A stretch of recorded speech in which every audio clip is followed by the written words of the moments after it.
अस्सलाम वालेकुम नाजरीन, काफ़ी अरसे से मेरे दिल में ये बात मचल रही थी कि मैं अपने दिल की कुछ बातें आपसे करूं, लेकिन हौसला नहीं पा रहा था, हिम्मत नहीं बन रही थी।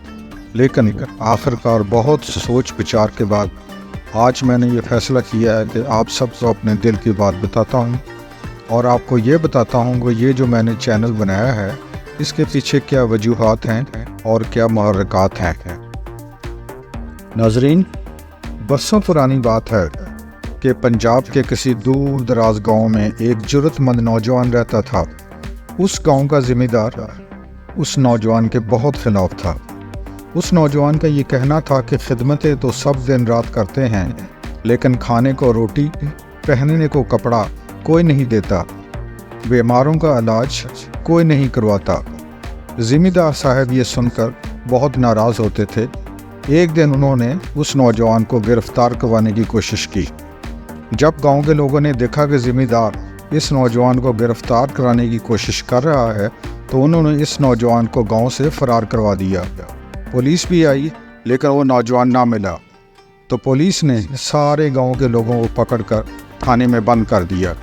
मगर जब वो थाने में गए और जिस बंदे पर भी पुलिस ने हाथ डाला, तो सब के सब बीमार निकले। कोई खांस रहा था, किसी को बुखार था, कोई तपदिक में मुब्तला था, कोई दिल का मरीज़ था, किसी के गुर्दे ख़राब थे, किसी की जिगर व तिल्ली बड़ी हुई थी, कोई पेट की बीमारियों में मुब्तला था। चुनांचे इन सब को पुलिस ने थाने में जमा करने की बजाय हस्पताल में दाखिल करवा दिया।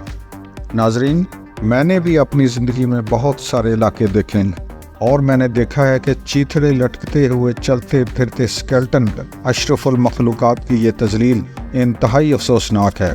काश मेरे पास उनकी मदद के लिए इतना कुछ होता कि मैं इनकी मदद कर सकता। इन पुरानी याददाश्तों और आए दिन बढ़ती हुई महंगाई और आसमान से बातें करती हुई दवाइयों की कीमत, ये तो सब कुछ गरीबों की पहुंच से बाहर हो चुकी हैं। हस्पतालों में मरीज़ों का बढ़ता हुआ रश, ट्रांसपोर्ट की कमी, खुराक में मिलावट, नंबर 2 दवाइयाँ, डॉक्टरों का इजहार बेजारी और एक दिन में करोड़पति बनने का रुझान, गरीब मरीज़ों का सहमा हुआ अंदाज़ और ऐसी ही बहुत सी बातें हैं जिनका ताल्लुक़ इस माशरे के तमाम तबकों से रहा है। इंतहाई अफसोसनाक बात यह है, अब ये देखिए कि अमीर तबका तो बड़े अच्छे डॉक्टर से एक्सपर्ट ओपिनियन या एक्सपर्ट राय ले सकता है, लेकिन यहाँ गरीबों की बात हो रही है जिनके पास मरीज़ दूर दराज इलाकों से हस्पताल तक पहुँचने के लिए किराया भी नहीं होता, और कई हामला ख़वातीन जिनको प्लेसेंटा प्रीविया की वजह से खून जारी हो जाता है, जिसकी वजह से कुछ तो रास्ते में ही दम तोड़ देती हैं या हस्पताल पहुंचने तक सारा खून बह चुका होता है। ऐसे में डॉक्टरों का बेरहमाना अंदाज, मौत से खौफज़दा हामला औरत, रिश्तेदारों की बेचारगी, परेशानी, उनके बोसीदा लिबास, टूटे हुए जूते, खामोशी और मासूमियत देखकर दिल डूब जाता है। बस यही वो वजूहात थीं जिन्होंने मुझे सोचने पर मजबूर किया मैं कुछ न कुछ अपनी तरफ से भी शराकतदारी करूँ। नाज़रीन, जब हज़रत आदम अलैहिस्सलाम और हव्वा अलैहिस्सलाम इस दुनिया में तशरीफ़ लाए, तो उनके साथ ना तो कोई डॉक्टर था, ना हकीम था और ना ही कोई होम्योपैथिक था। और जितने बच्चे अम्मा हव्वा अलैहिस्सलाम ने पैदा किए, उनके तो तसव्वुर से ही आजकल की औरतों का हार्ट फेल हो जाता है। वो तो यही खुराक, यही अनाज, यही फल, यही गोश्त, यही दूध पीकर तंदुरुस्त रहती थीं, या वही इलाही के ज़रिए कोई जड़ी बूटी खा ली तो ठीक हो जाती थी। किसी भी दीनी किताब और कुरान शरीफ में किसी भी पेन किलर या एंटीबायोटिक्स का जिक्र आपको नहीं मिलेगा। उनमें तो बस दूध, शहद और ठंडे मीठे पानी की लहरें और बहुत खूबसूरत सरसब्ज़ सादाब फलदार दरख्त और इंतहाई खूबसूरत फूल महल और नहायत खूबसूरत हुए गुलमान और फरिश्ते का जिक्र मिलेगा। किसी हस्पताल या क्लिनिक का कोई तज़किरा आपको नहीं मिलेगा। 16वीं सदी तक ना तो कोई एलोपैथी थी और ना ही होम्योपैथी थी। और हाँ, आपको हम ये भी बताते चले कि अंबिया इकराम के दौर में जब कोई बीमार होता था تو وحی الہی اور الہم کے ذریعے علاج بتا دیا جاتا تھا، اسی سے شفا ہو جاتی تھی۔ ہر دور میں روحانی رہنمائی روحانی اور جسمانی علاج کرتے آئے ہیں۔ ہندوؤں کے مندروں کے پروہت پجاری اب بھی لوگوں کا علاج کرتے ہیں۔